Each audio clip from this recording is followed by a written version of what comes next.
the air, and I will do my best to get this up on the screen as well. So thank you, Wade. That's much appreciated. Yeah.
So Wade, it should be on number 2 or number 1.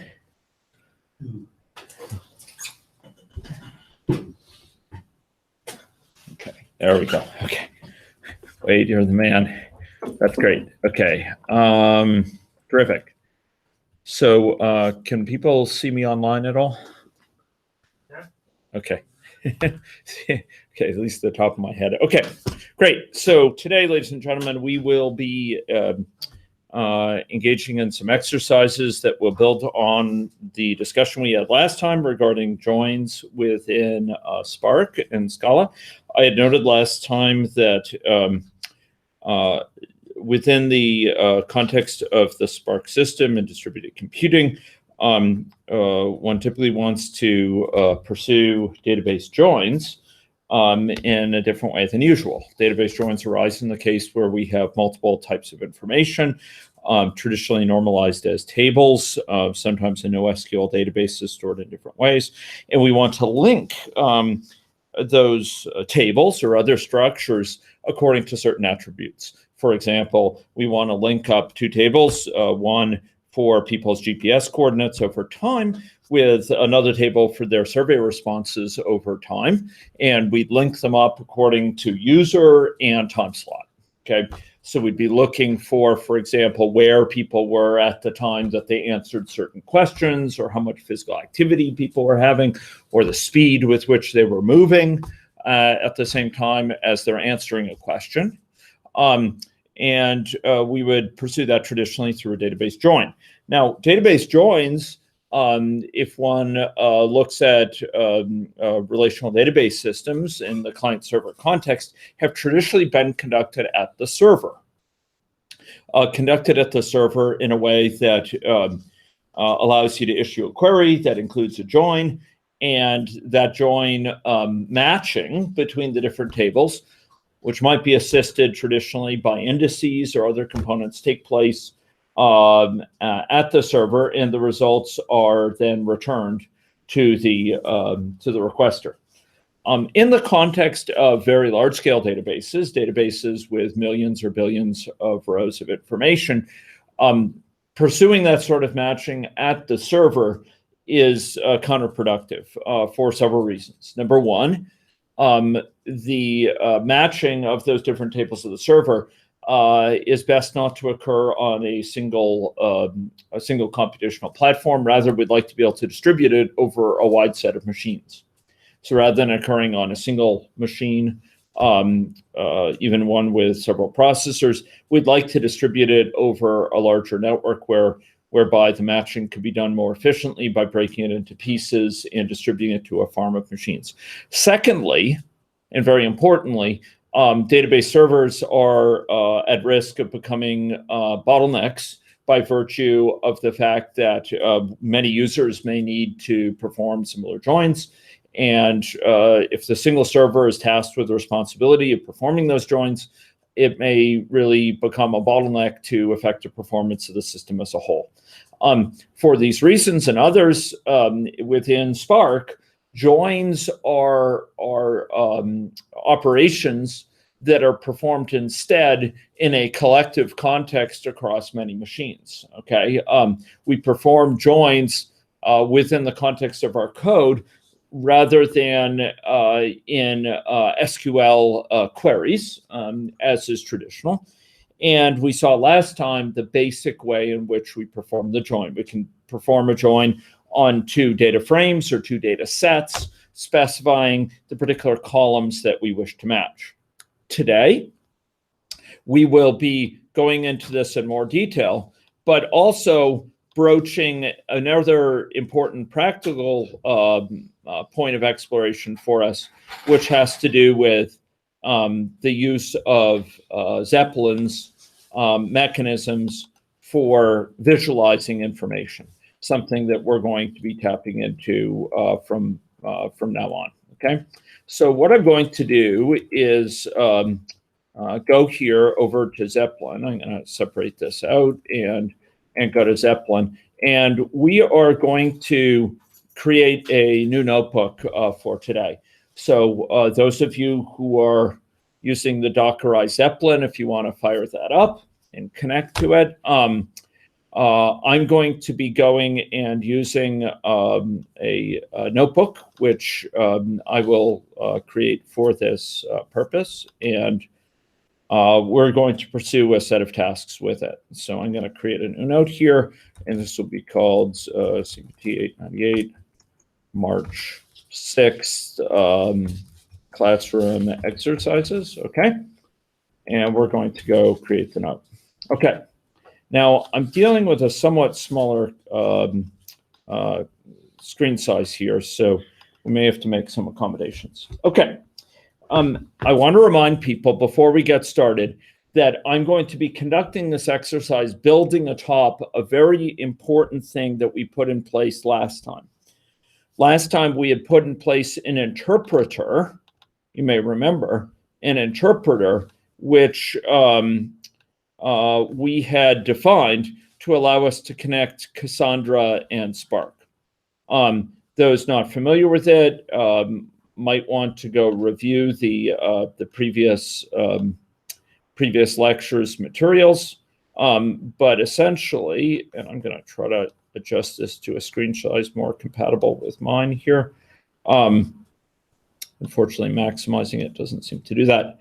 Here we have, within the context of Zeppelin, I got to this through this little menu, which was over on the right-hand side. I actually don't see it featured here, but it was the interpreters menu, and some of you should have that. Here we go, interpreter. And this provides a listing of the various interpreters understood by Spark, by Zeppelin here, and this being the Dockerized version of Zeppelin. Now, each of these interpreters has a context we can get into for that interpreter in a given note, which allows us to specify we want to use this interpreter for that note, okay? And we had put in place one that linked to Cassandra. This is not it. It's way down at the bottom. It was called Cassandra-Spark, okay? And we're going to be making use of that Cassandra Spark link in this session. Basically, we used it to define a set of common information about the machine we're connecting to, the username and password in that machine, to set something about the size of, or to whether to use a hive or not, say no. We also used it to say that we want the interpreter to be isolated on a per note basis, okay? So I'm not going to go through that again, but you can refer to the previous session to find that. And now we're going to switch over to our need because we're going to be building on top of that, okay? So here are the classroom exercises. And we are going to, okay, so where is this?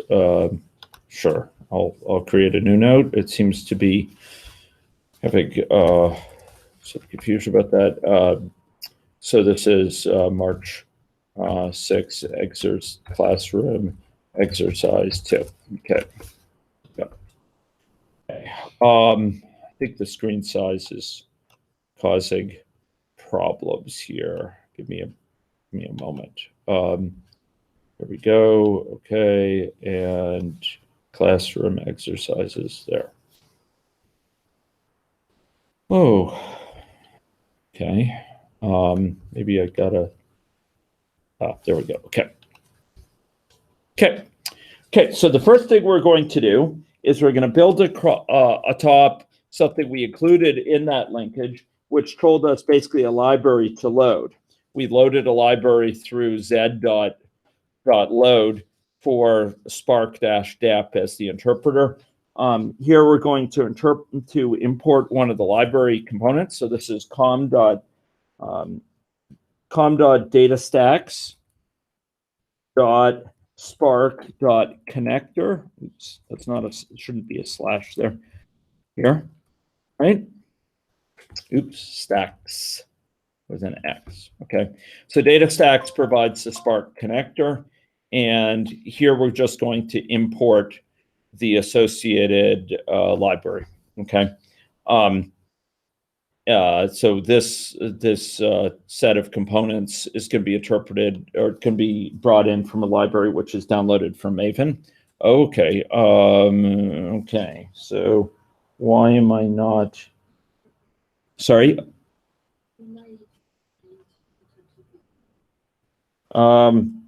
No, I think you have to load the resource first. Oh, does that download?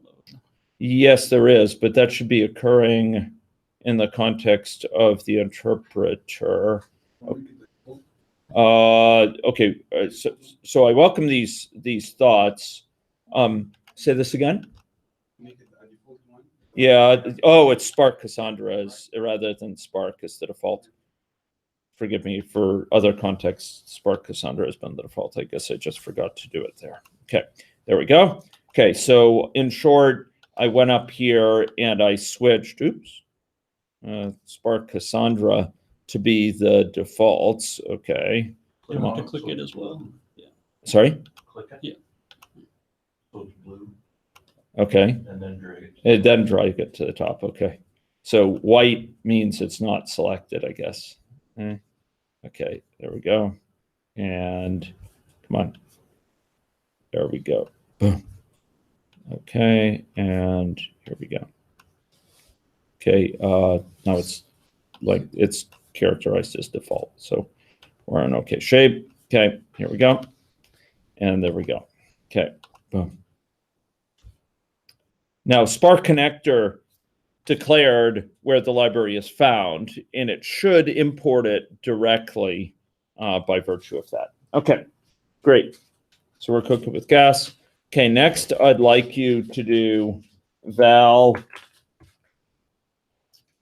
df GPS. So this is a data frame. We're going to be loading it in from the GPS library.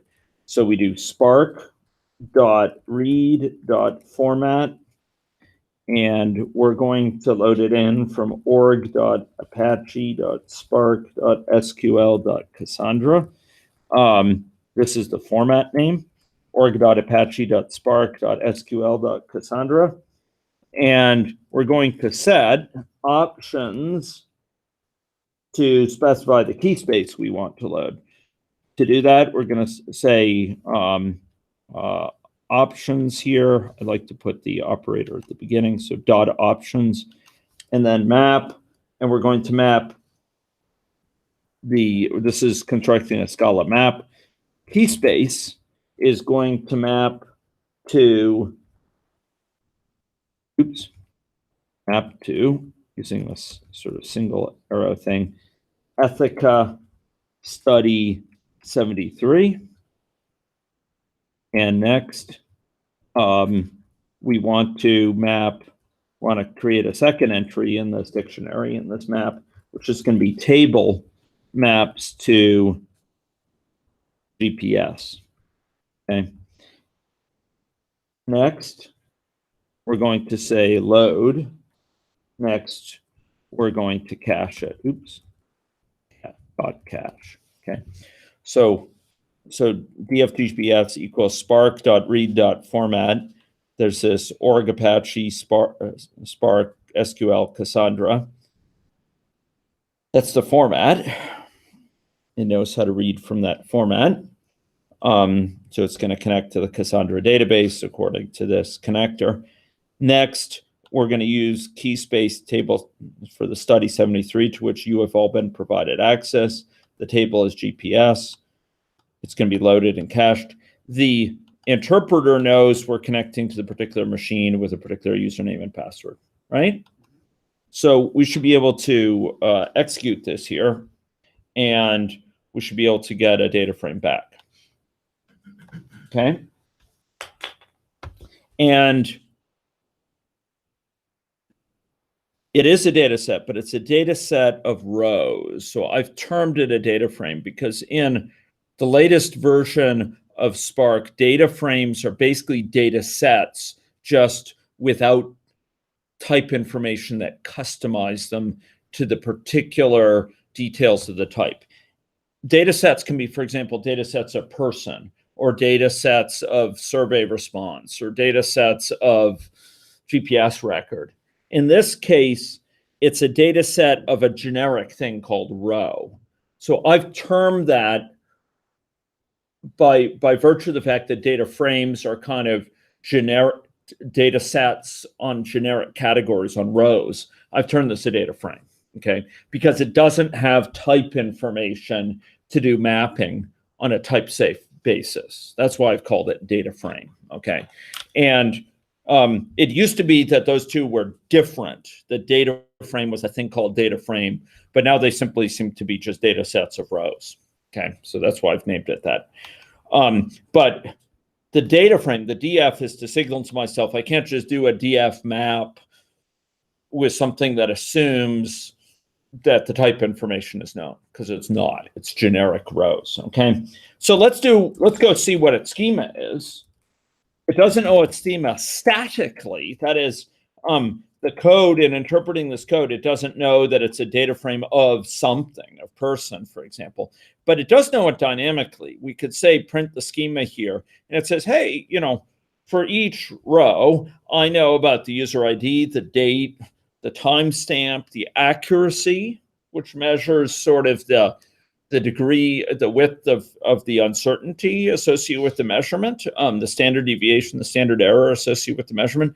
It knows the latitude and longitude, knows whether it was obtained from a satellite or for example, a Wi-Fi triangulation, and it knows an estimated speed, okay? Okay, so it knows about this sort of information associated with each row here, okay? It just doesn't know it statically. So we can't, for example, say df GPS dot map, you know, this dot latitude or something like that, because it doesn't know that latitude's a part of it statically. It'll say, I don't know what latitude is, basically. See, that's its way of saying it. But we could, for example, dynamically, we could say, for example, dot select lat from there, and it would be all fine and dandy. Okay, I'm not saying to do that, but just one is dynamic, one is not determining if lat exists until it runs. The other is static. It's actually figuring out that it exists. It knows that it exists from the get-go, and therefore can check, is your syntax right? Are you missing something, etc. In this interactive interpreter, the distinction is less obvious than it is when you compile Scala, but it's still worthwhile. Okay, so ladies and gentlemen, we're going to now narrow this down. So we're going to say val df GPS user specific.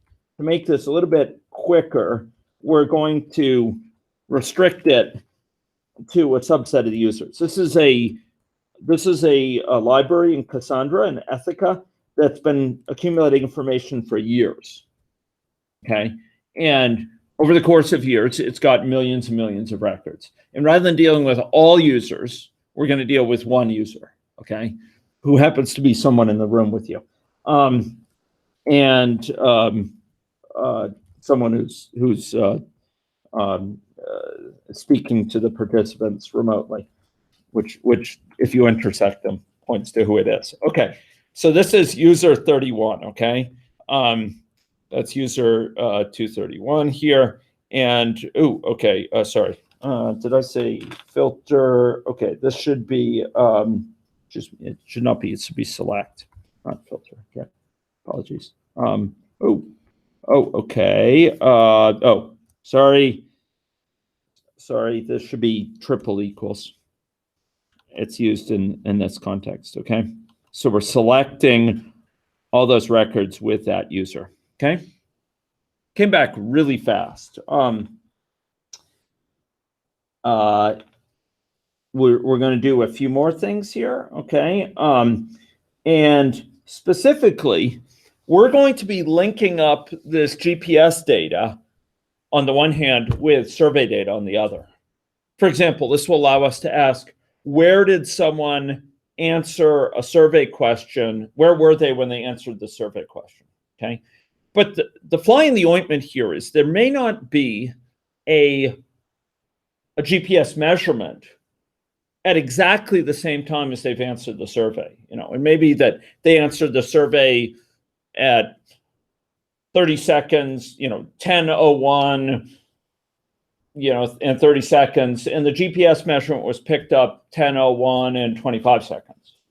Okay, so it didn't happen to coincide in the exact time down to the second or millisecond as to when they happen to answer the survey. We don't want that to be a blocker here, because this is true for a lot of different types of sensors. We don't measure them truly continuously. We measure them at high velocity, but episodically, like every few minutes or every few seconds or something. So in order to match up, the way we're going with the join is we got to match up the data from the sensor, in this case GPS, with data from the survey response. We're going to, instead of just saying they have to match exactly in time, we're going to divide up the time for the associated with the sensor readings into time quantums. By time quanta, what I mean by that is into intervals of time, which are going to be 10 minutes in length, and that will allow us to essentially say any GPS measurement within this time, the same time 10-minute interval that the user reported this survey response, will be considered their current representative of their current GPS status, their speed, their location, etc. So in order to do this, we're going to use something which is part of these records. So you'll notice with GPS, we have a thing called timestamp. Okay, and we are going to record time is a timestamp here. This is the type of it. It's a timestamp, and it's actually down to the level of milliseconds. And we're going to chunk it into, to sort of put into bins of 10 minutes in length. Okay.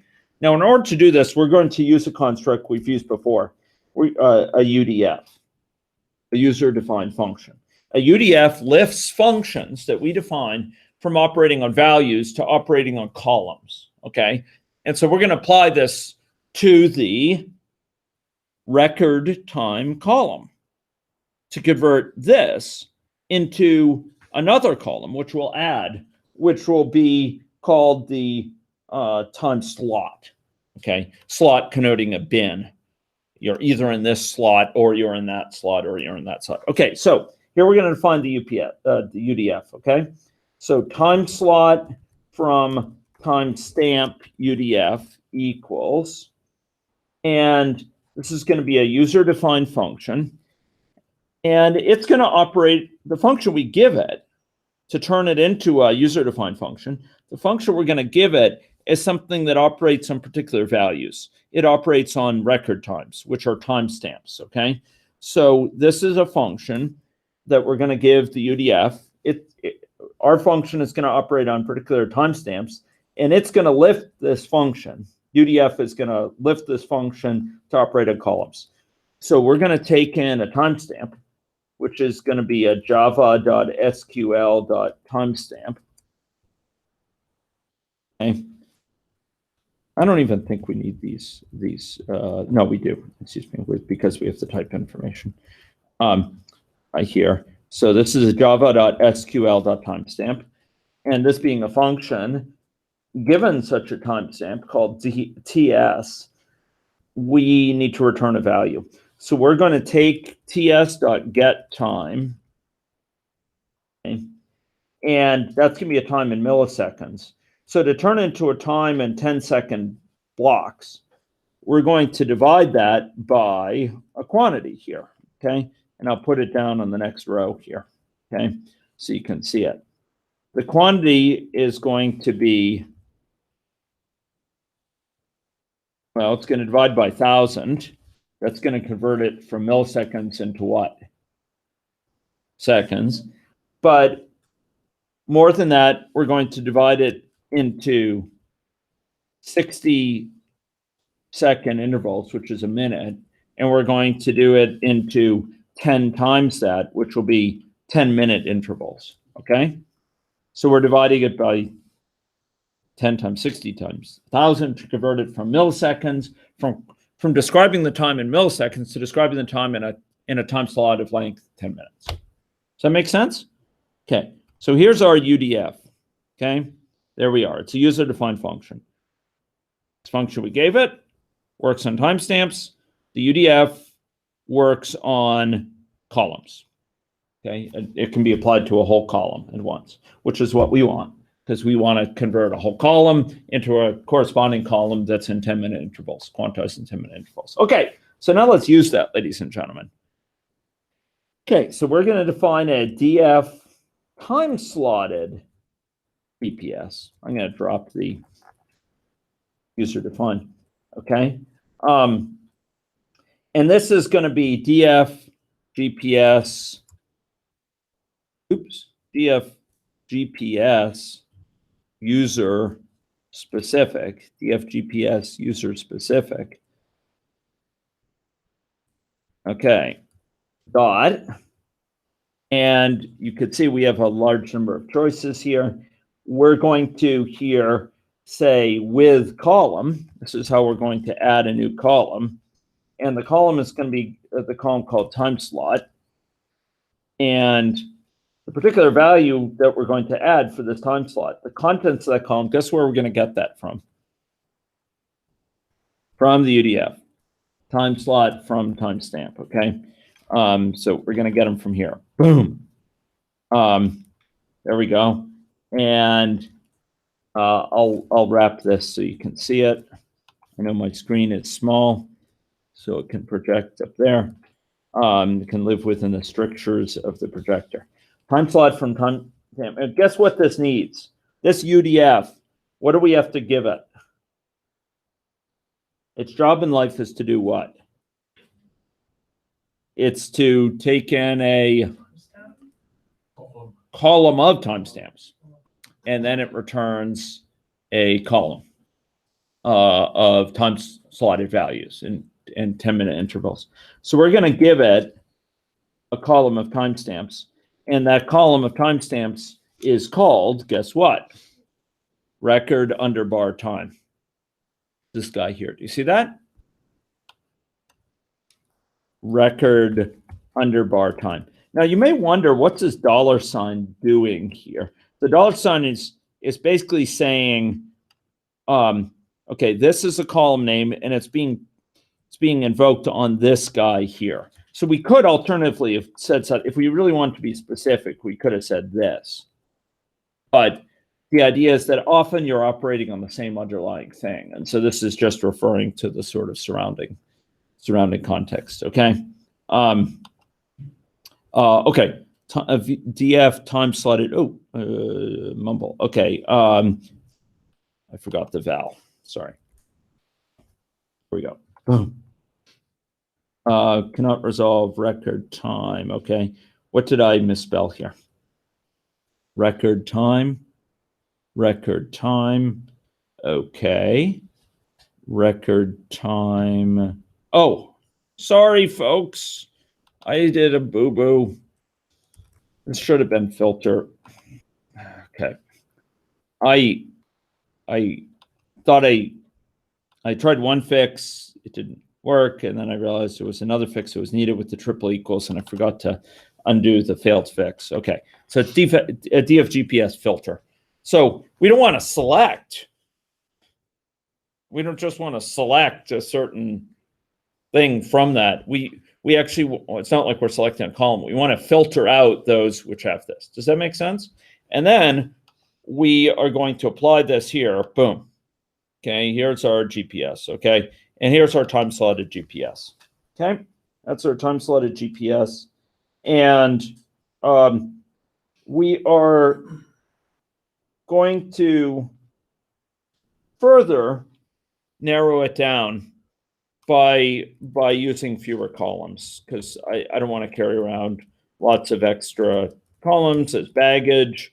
What we'll be doing is a little bit memory specific. So we're just going to drag in a few columns from this. And for this, we will need to narrow it down for columns. So what do we use to select certain columns? We use select, and we're going to select the columns time slot.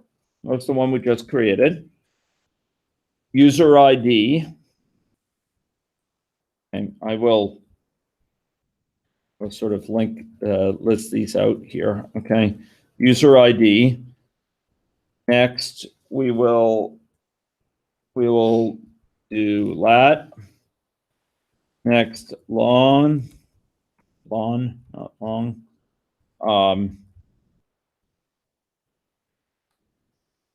Next, we will do AQ.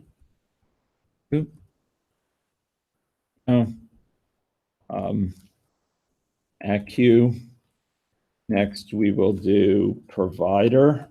These are things we might want to ask about. Some of them are featured in the queries below. Others I'm going to ask you to explore in a take-home exercise. And finally, speed. Okay, there we go. So we're selecting these. Boom. Okay. DF time slotted GPS narrow. Okay, great.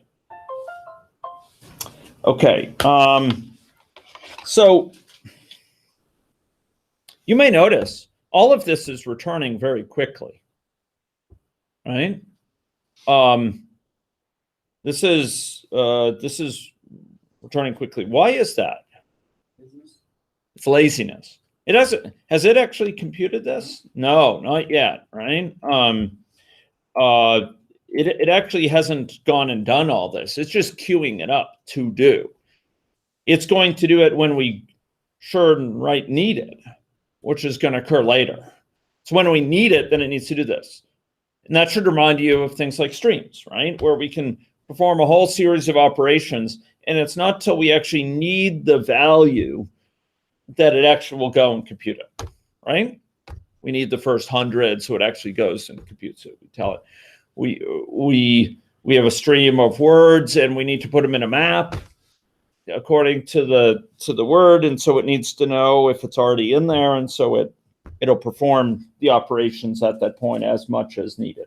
Okay, so laziness, ladies and gentlemen, and we could actually ask for the lineage of these things, and we would see, in fact, that what their history is and what it's waiting to do in the sidelines.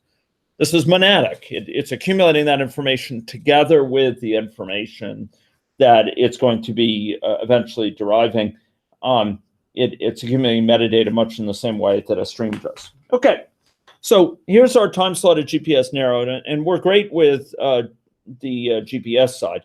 Now we got to go get the survey side, okay? So we're going to do something a little bit similar to what we did before. And so I want to, with due respect for the dangers of copy paste, I want to actually copy this DF GPS so we don't have to retype it. And I want to copy it down to here, okay? I want to copy it to the bottom. And this is going to be DF survey responses. And the only thing that's going to differ is we're loading the table survey responses. And if I had to do this several times, I'd create a function that does this to abstract away from all these details, and we could just call the function with the table name. So here's df survey responses. Boom. Okay. Okay, and let's go see its schema, right? Here we go. Print schema. Okay. And there we go. Okay. Next, I would like to explore this a little bit. Okay.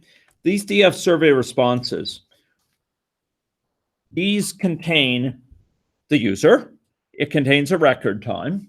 Where have we seen record time before? Just like this. Yeah, the GPS at a completely comparable one. That's going to clue us into how we're going to be able to join them.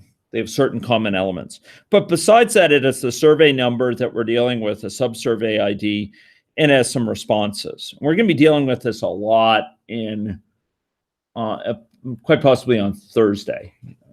Okay, we're going to extract responses and filter responses that only have certain responses, etc. This is going to be a JSON object. Well, actually, this is a map, and then it's going to have JSON within it for the values. But right now, I just want to get a sense of one of these items that I have mentioned, duration. Okay, duration is basically going to encode how long it took for someone to answer it. And we're going to introduce a way of displaying this information we're going to be using for the joined information. And to give you a sense of duration, which is going to figure strongly, we're going to do something that takes direct advantage of Zeppelin. So we're going to take DF survey responses. Here we go. And we're going to say create or replace temp view. And it's going to be called survey responses. Okay. We're going to create a view called survey responses. Okay. It's going to be a table, as it were. Okay.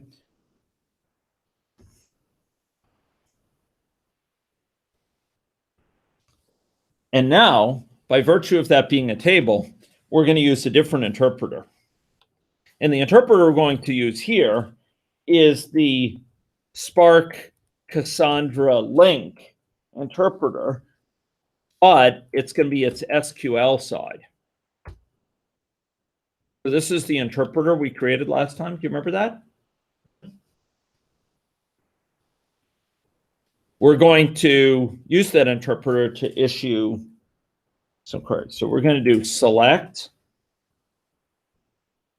duration, comma, count duration from survey responses.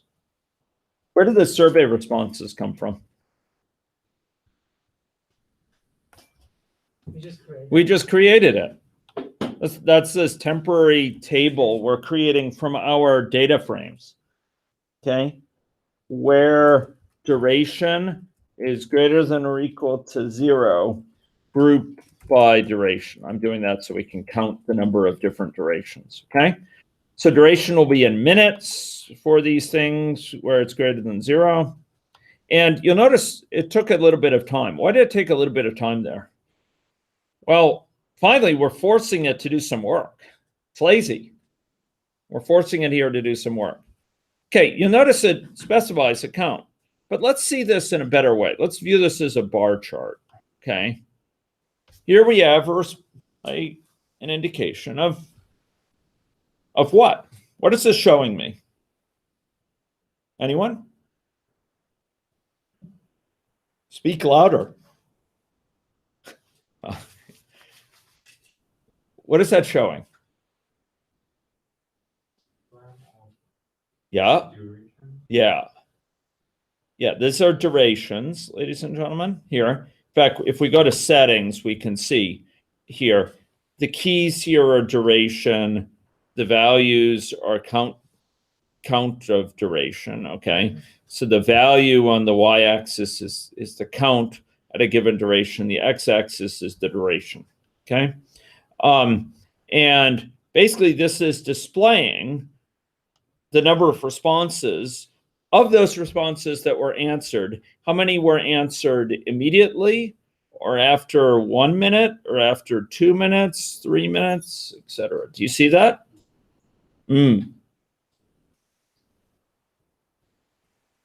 Up to 59 minutes. Why do you think it might be cut off at 59? You might think reasonably, well, maybe it's because, you know, this it just happens to only show to there. No, I'll actually tell you. I think the highest value is 59. Why might that be? It expires. Yeah, you set the survey to expire after a certain amount of time.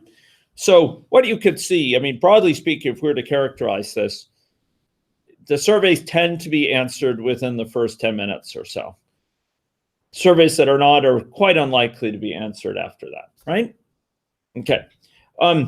So this also introduces us a little bit to the variety of types involved in Zeppelin that we can use to display things.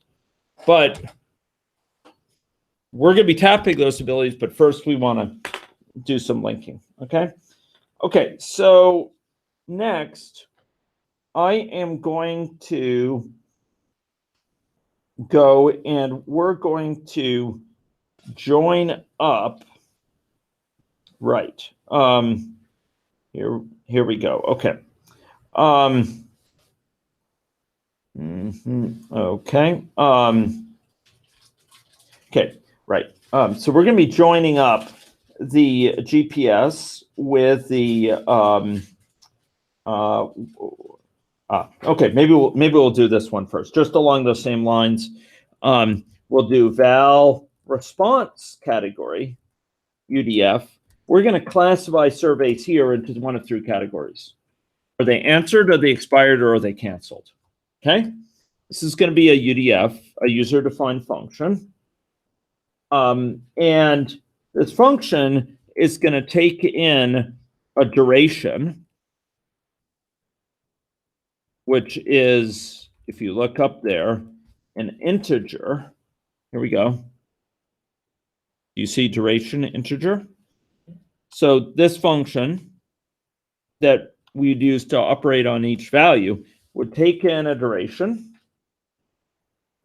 and then it will classify this duration into one of several categories. And the way in which we'll generally often classify within Spark, as you may remember, is with a match construct. So we'll say duration match, and we will begin our matches here. We could say case -2.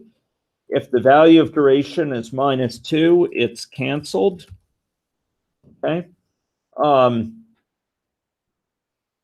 Put a semicolon. I actually don't know if that's needed here. Case -1. It is, excuse me, this shouldn't be double equals. It should be just single equals. Case -1 is expired. In case n, if n is greater than or equal to 0, is answered. Is answered. Okay. And there we go. And there we go. Oops. Okay, there and there. There we are, ladies and gentlemen. And we can get rid of this cruft. Okay. So what this is taking in a duration. Again, a UDF takes in a function that operates on values. In this case, the value is an integer. It's an integer encoding the duration. We then match the duration. We say if it's -2, it will give back the value canceled. If it's -1, we'll give back the value expired. If it's a value greater than or equal to 0, we'll give back the answer answered. Do you see that? Okay, so let's define that UDF here. Okay, that's our user-defined function. Now, user-defined functions their job in life is to be applied to what? Sorry, column. Yeah. So that's what we're going to do now. Okay. So we'll say we're going to apply this to a column. And I think what we'll do is we will say val right. So this will be we'll call it the GPS here. So DF survey responses, including I'll say extended, and this is equal DF survey responses dot with column, and the column is going to be called response, okay, or duration category, yeah, and that's the first argument of with column. The second argument is going to be the contents of that column, which will be response category UDF applied to the duration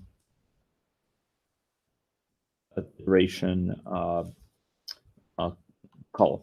Okay, there we are. So we had a duration column here.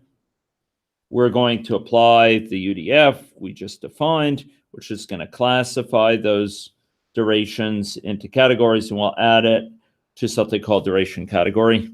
Next, we will say DF responses create or replace temp view, and we're going to call this well, maybe we'll call it the same name we did earlier, just so that we're not creating needless tables, survey responses. One thing I don't particularly like about this interface with SQL is it's kind of imperative. You kind of modifying underlying tables rather than having it be purely functional, but that's what we're dealt with, and that's the card we're dealt with, and we'll leave that. Okay, so we have survey responses. Now suppose we want to create a graph for this. We want to adapt this. We want to have a pie chart to describe how many surveys were answered, canceled, or expired. How do we do that? Here's our SQL code block. What do we need to get now instead of duration?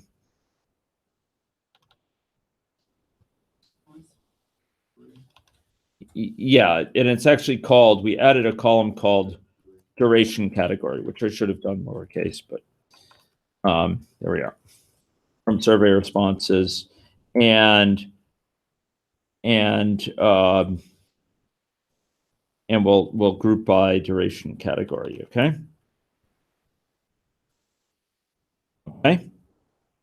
Okay, here we go. So that's telling us how many of each, right? And what would be a nice way to show it? You could show this. It's not a terrible way, certainly. But what would be a nicer way? Yeah. There it is. Okay, so answered, canceled, and expired. You can see this user is incompletely compliant. Okay. Occasionally he's even teaching classes. Okay. Great. Okay, now let's get on to the join, ladies and gentlemen. We've seen some visualizations and graphs here. We're going to narrow down the survey responses a little bit as well. We're going to focus on one particular survey, which is one related to physical activity. Okay. Here we go. So val DFPA, that's physical activity sampling survey responses, equals DF survey responses extended dot filter, and I'm going to filter them to that same user. Okay.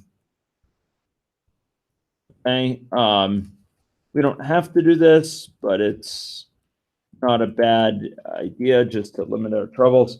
And we are going to, more than that, we're going to filter them by survey ID as well. Filter survey underbar ID triple equals 242.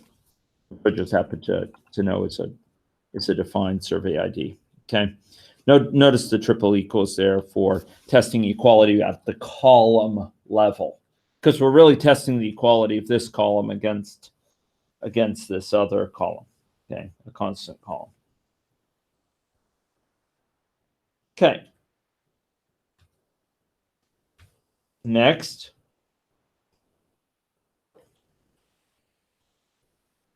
Right. So that's the PA sampling ones. And next, we're going to, like the other, we're going to narrow it down. Okay. Val, DF, DF. Oh, have we? Let's go see the schema for this. Let's just look. Print schema, and I don't think we have yet. Yes, we have not added yet a key thing to join. And what's that? We need to add in the, we did it earlier, to the GPS one. What did we add in? Anyone remember? To the GPS, we added in a time slot. That's exactly right. We added in a time slot, okay, before even we narrowed it. Remember this? We went to with column. Remember this guy here? We added it in.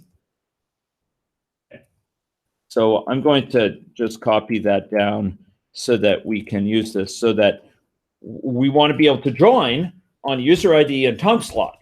So we want to match up surveys in a given 10-minute interval with corresponding GPS in that same 10-minute interval. Okay, here we go. So time slotted, now time slotted survey responses. Here we go.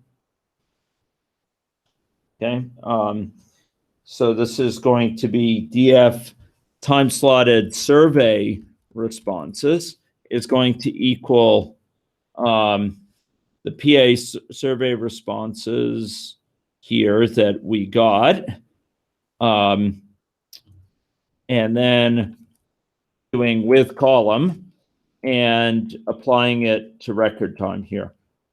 Why don't we have to put in, why don't we have to modify this at all to reflect the fact we're doing it on a different data set?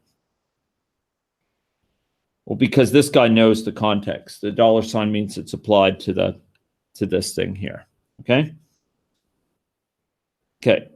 Okay, so here we are. The time slotted survey responses, now we're extending it by a time slot. So if we go look at this, time slotted survey responses, and we do a print schema, we should see a time slot. See that? That time slot is indicating the 10-minute interval. Okay.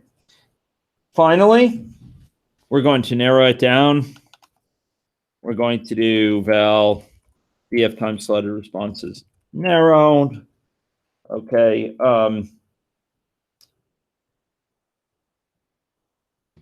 Okay. And I'm wondering, do we really have to do it? Yeah, I'll go ahead and do this. Equals dot select, and now we have to specify a bunch of columns. Okay, so I'm going to do time slot. We want to preserve time slot. We want to preserve user ID.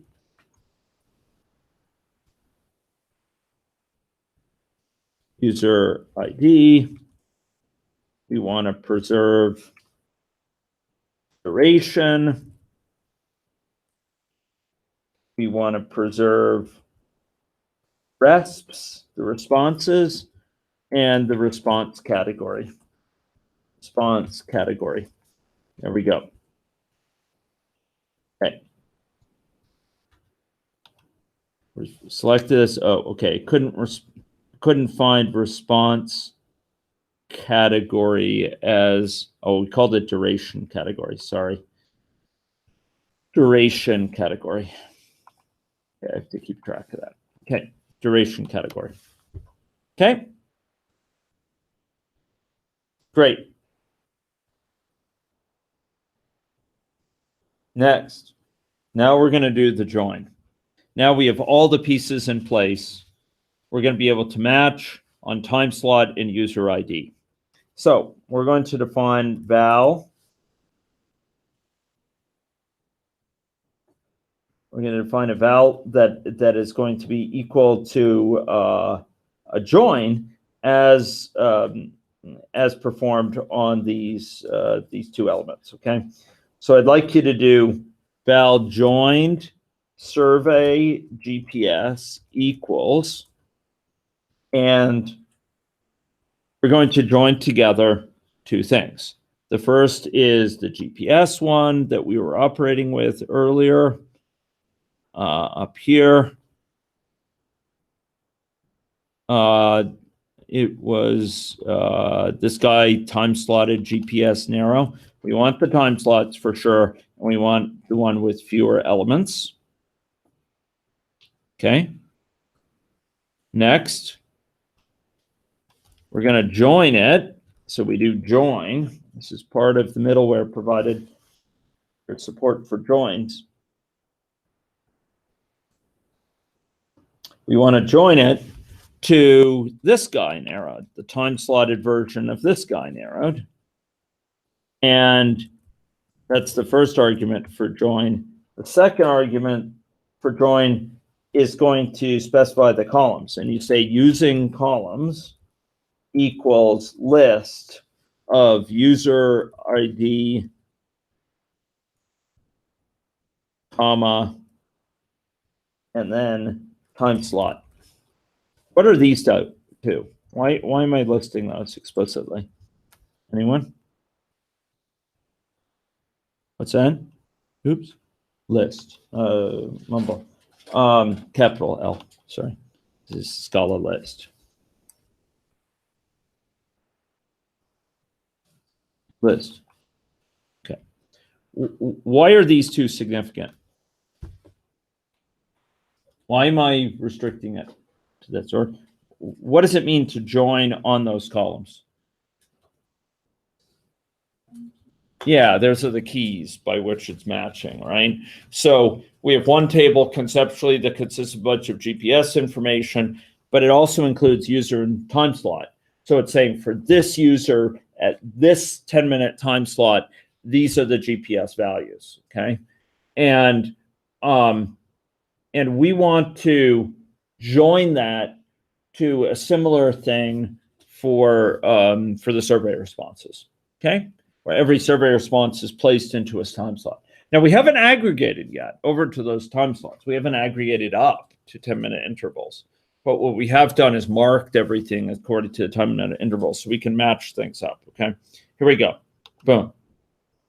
Now, we could aggregate up first, and probably that would be a good thing to do in practice, to aggregate up to that level of the time slot. But there may be many surveys in a given time slot, and so aggregating survey information is not trivial. Okay, so having done that, I'd like to cache it. Boom. We're going to cache it. We're going to keep it around, okay? Now,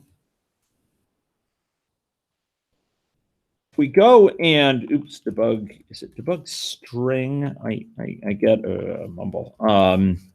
There's actually a way to get it to show here the sort of the derivation string associated with it, and I thought it was maybe it's to debug string or something like that. I've forgotten it.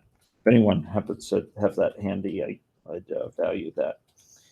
Okay, so ladies and gentlemen, we've told it to cache this, and what that means is once it computes it, it's going to try to store it in memory if possible. Okay,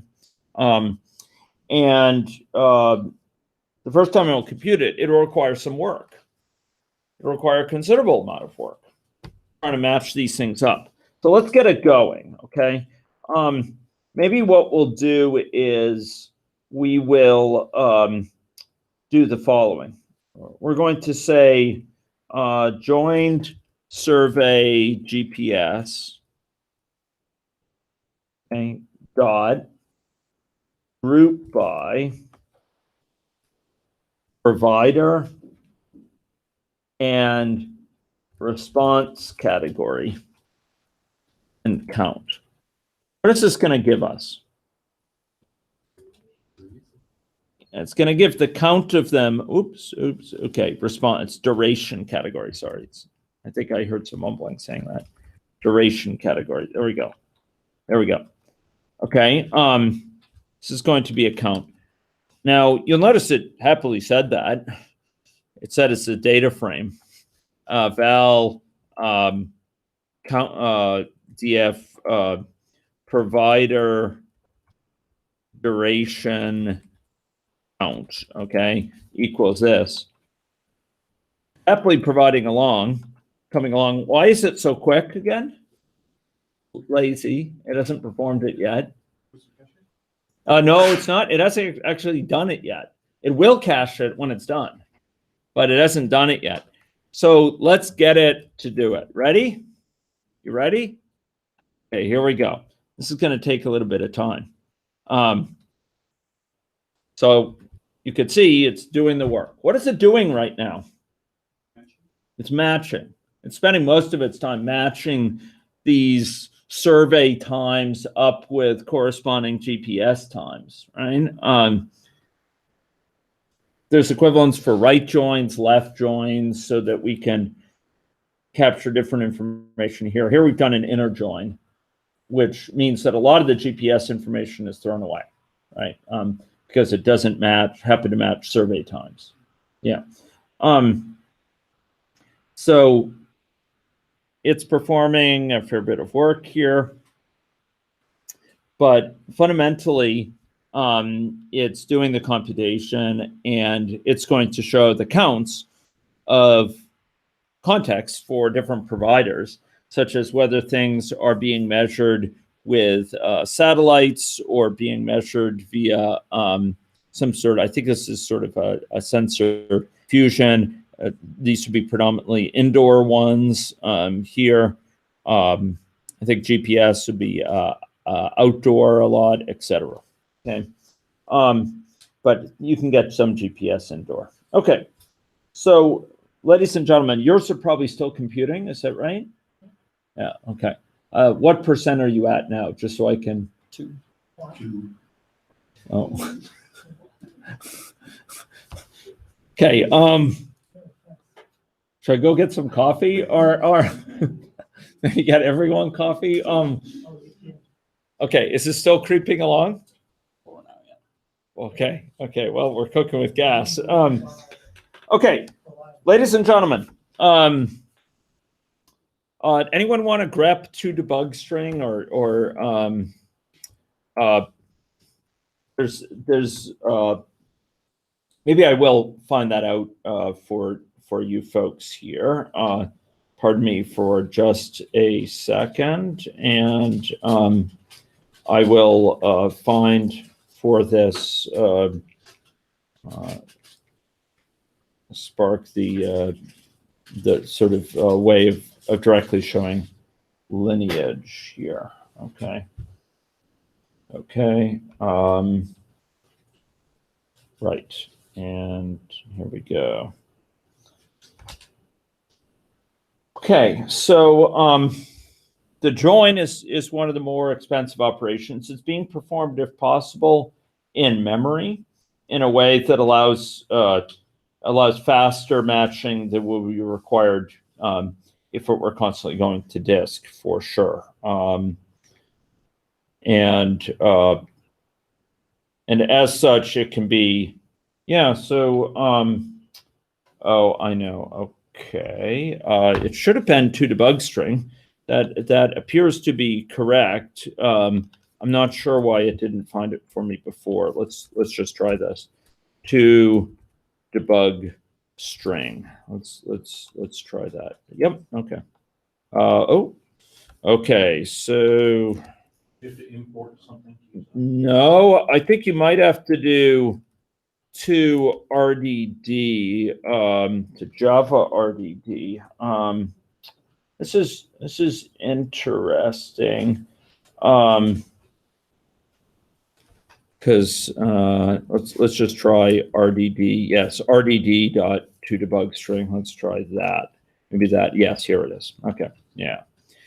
Okay. So you'll notice that this is actually providing some indication of the lineage for it, what steps it has to go through, and to be computed. There's some filtering going on there, etc. If we were to go look at one of the things that factored into the join,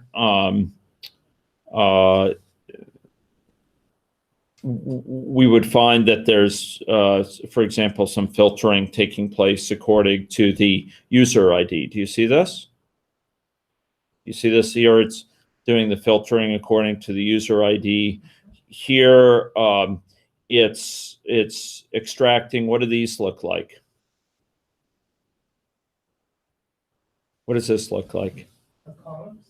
Yeah, as resulting from what? From the, again, where did this come from? Just before we did the join, what did we do? We selected out these columns, right? Now, do you notice what the first column there is? Do you see it? You probably can't see it, but it's time slot. And you can, in fact, see that here, right? It's the UDF applied to record time that yielded time slot, right? As time slot, user ID, and then we have a join. So these are some sort of earlier components associated with this. Here, okay. So that's the to debug string. It gives you a sense of the lineage associated with things. You can also see some information about its status. For example, is it being stored in memory? And that can be useful for sort of planning your sort of how you want to manage the limited amount of memory available, seeing how it's being used. What fraction are you up to? 20. Okay. Yeah, it's I think part of it has to do with the fact I'm on Ethernet. Part of it has to do with the fact that I pressed my buttons quicker than you did. And so I did mine probably before most people had started theirs.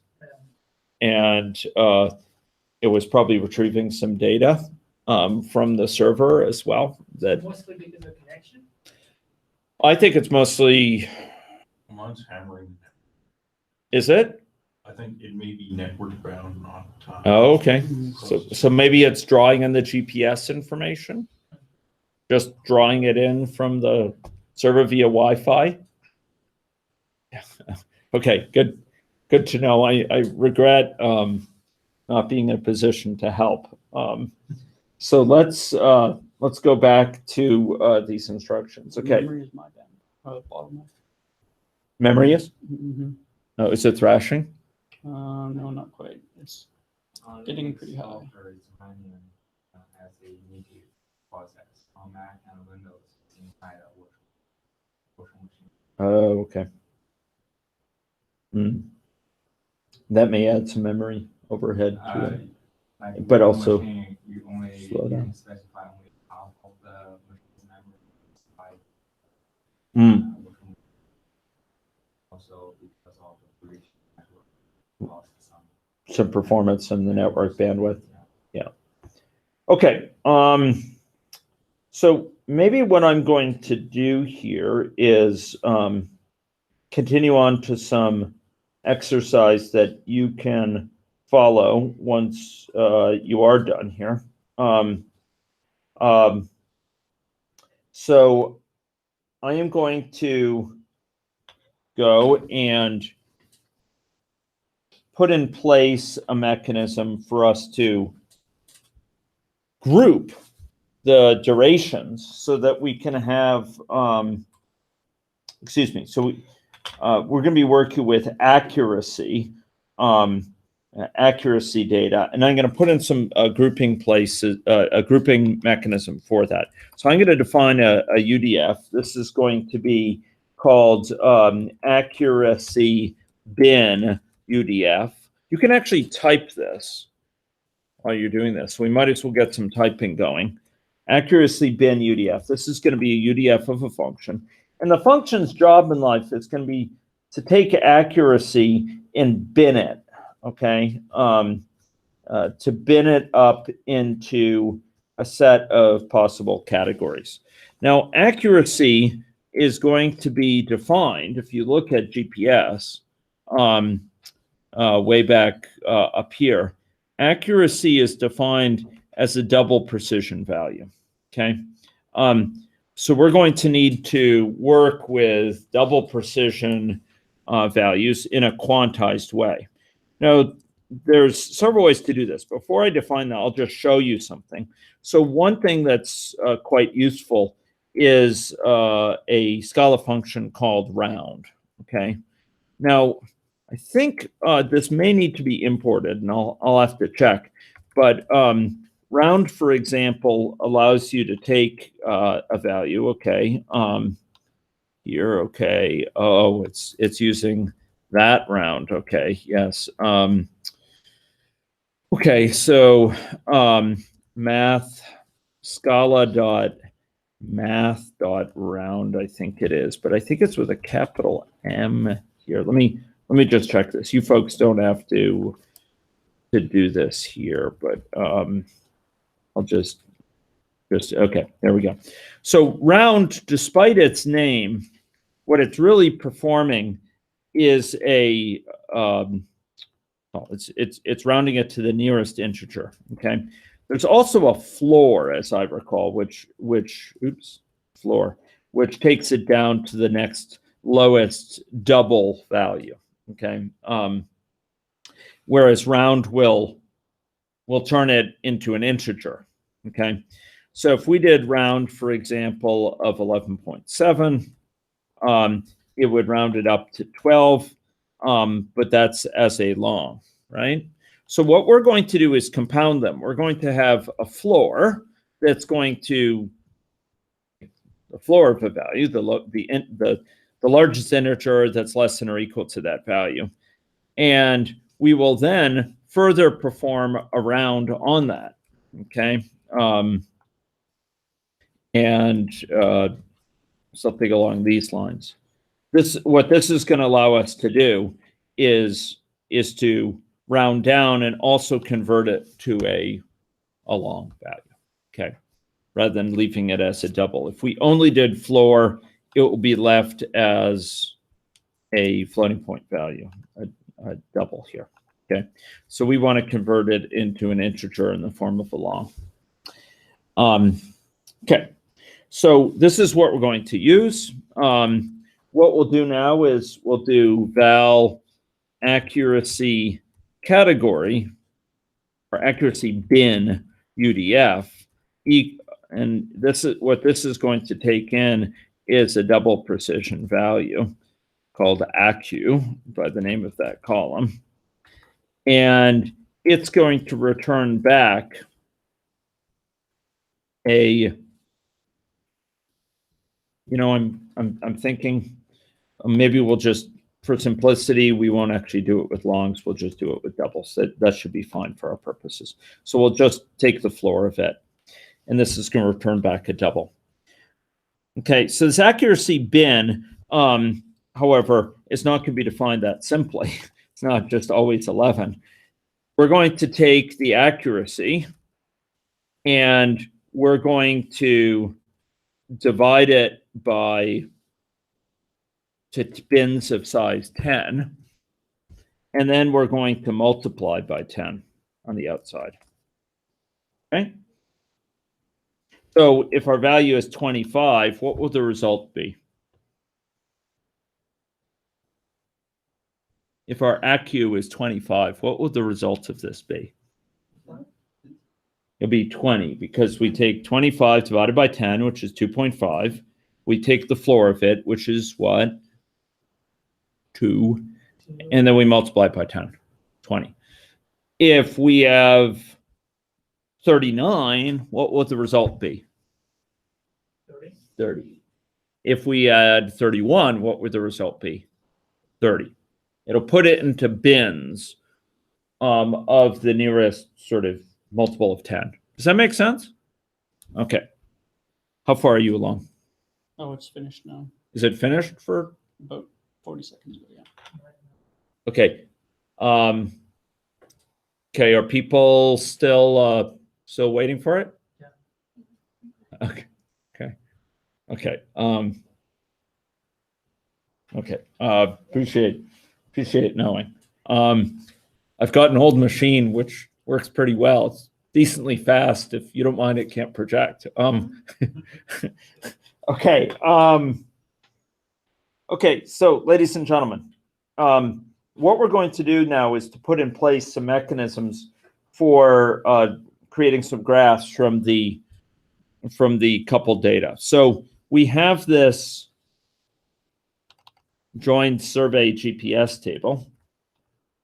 You may recall that has some columns from both sides in it because I joined this. I'm going to say print schema here.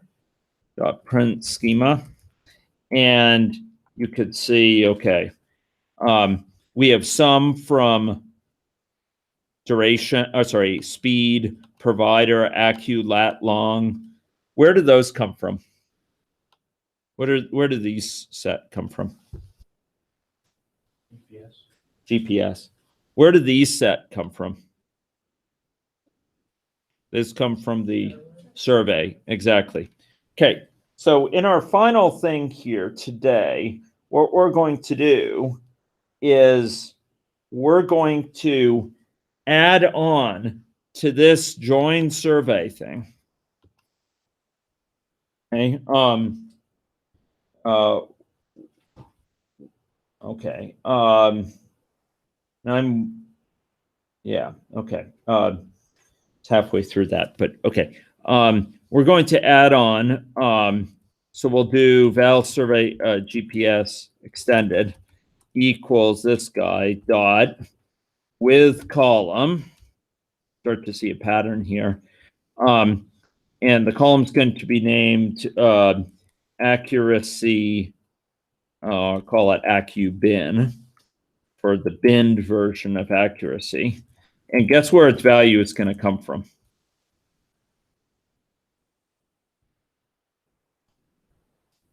From applying this UDF to what column? Anyone? To accuracy. Okay, there we go. Boom. Oop, mumble. Sorry? I think you're missing the UDF. Oh, did I miss the UDF? Oh, man. Thank you.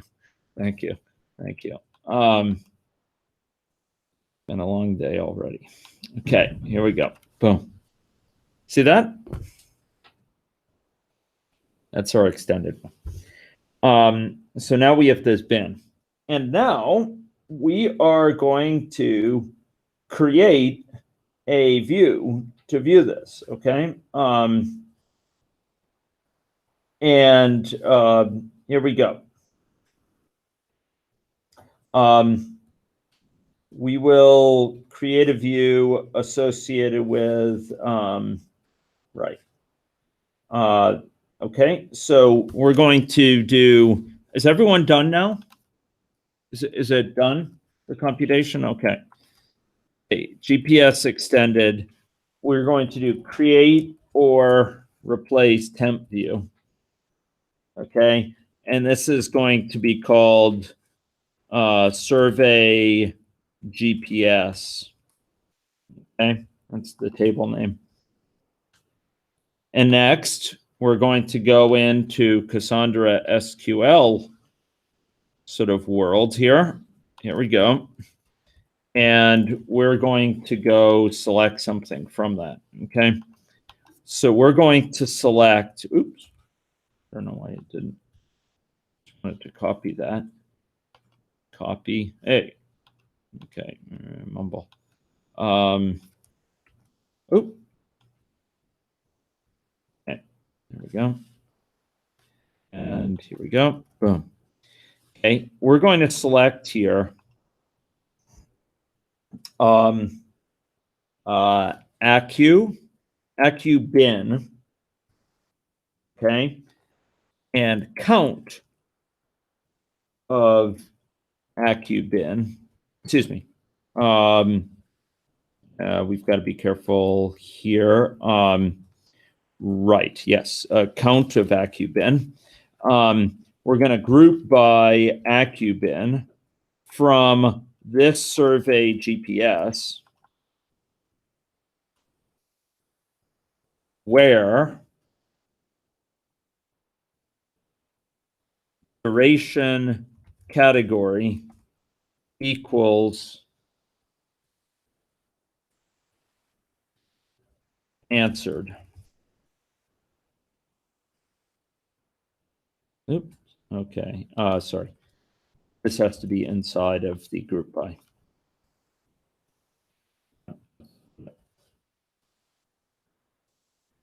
There we go. Okay. Now we can do this here, okay, but we clearly are going to want to do something. What do we want to do? What's off in this? The ordering. Okay, so we want to do group by accu bin and order by accu bin as well. Okay, there we go. Boom. Okay, and this is what we're going to see. What is this telling us? Anyone? This is for answered. Oh, let me just clone this note. I'm going to clone it. Clone paragraph. Boom. And we'll do the same thing, but where it's expired. Okay. Here we are. Expired.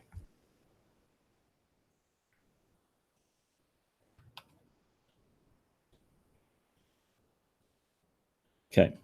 So, ladies and gentlemen, this is associated with the accuracy measurements from the GPS.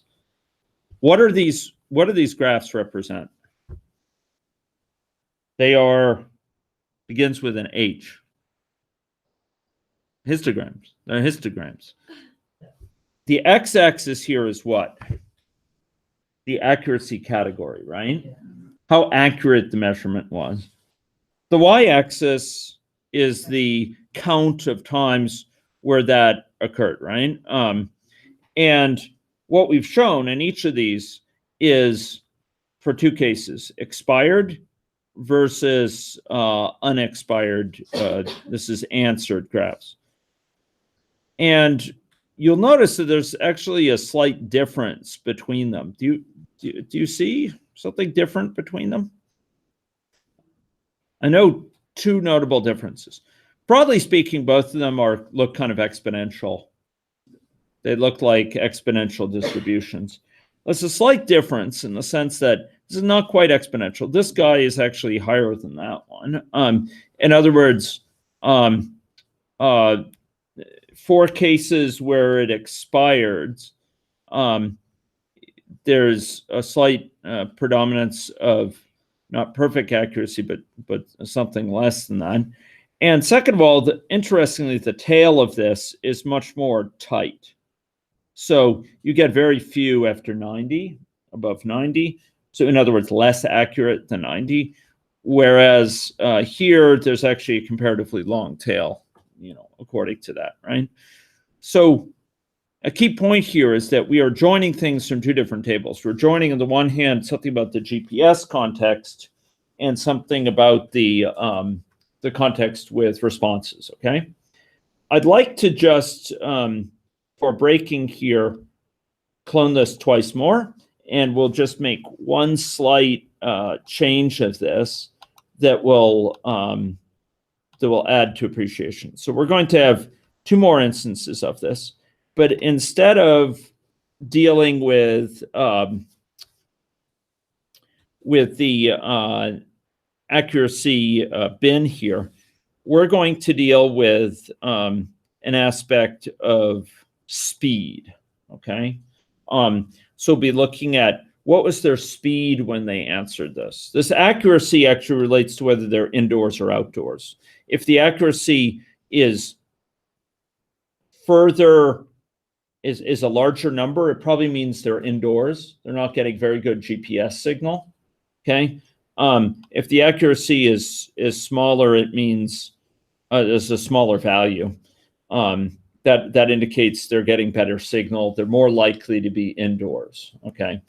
And interesting, this is positing there's some slight differences in terms of indoor, outdoor, probably in terms of how people answer these surveys.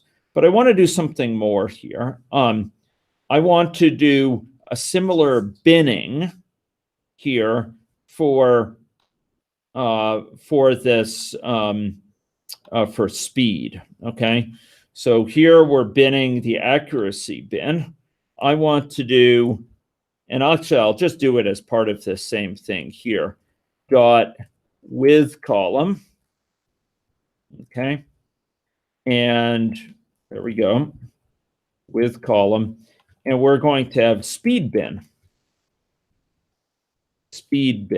okay? And we're going to take the GPS speed and we're going to bin it into 10 unit categories, okay? And I'm doing it with something called the accuracy bin, which is not great. Having done that, what I'm going to do is to insert that once again into this table, okay?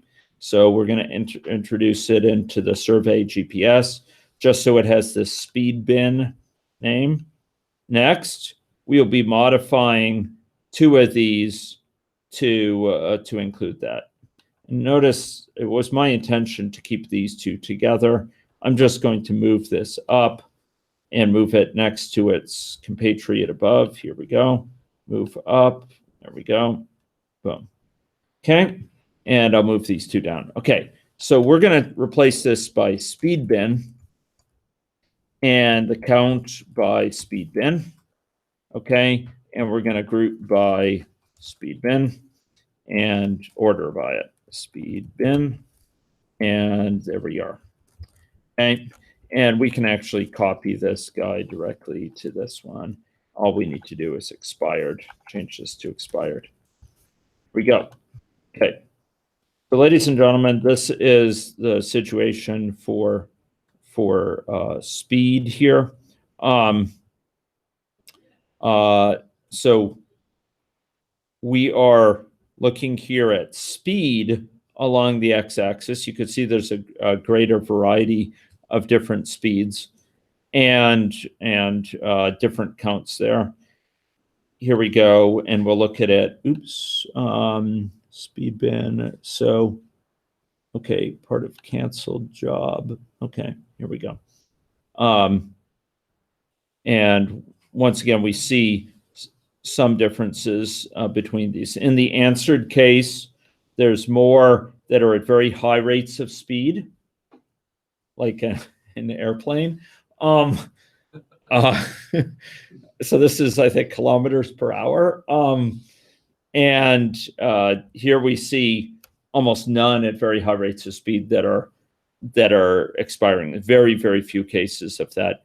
Basically, the expirations tend to be occurring at low at low rates of speed. Okay.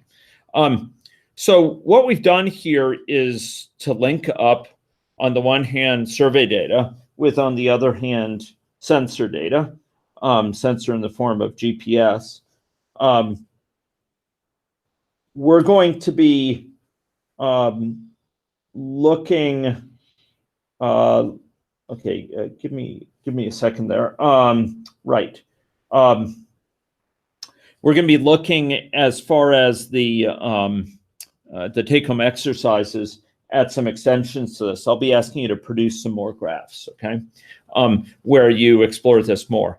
But this ability to link up, on the one hand, sensor data, on the other hand, survey data, is going to be the key for some very powerful analyses associated with Ethica data, because number one, it presages the ability to link up arbitrary tables, say accelerometer to GPS, to Wi-Fi, to tables having to do with surveys.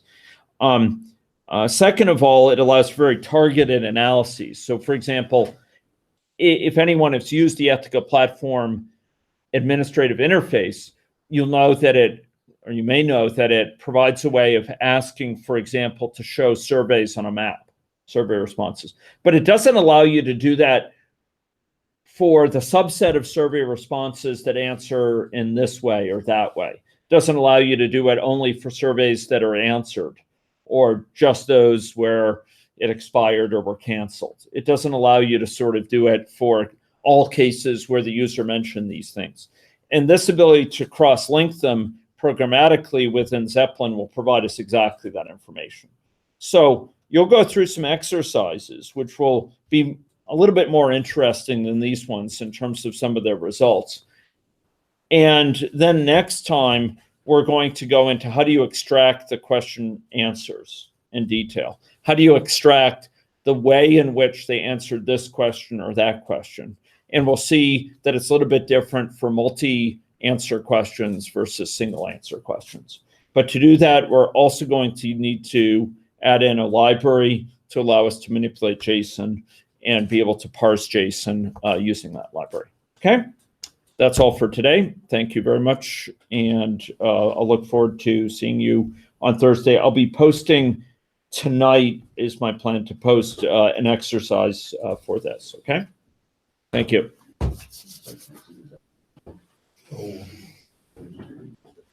Yeah. You have in the description of this code. Okay. So, yeah, I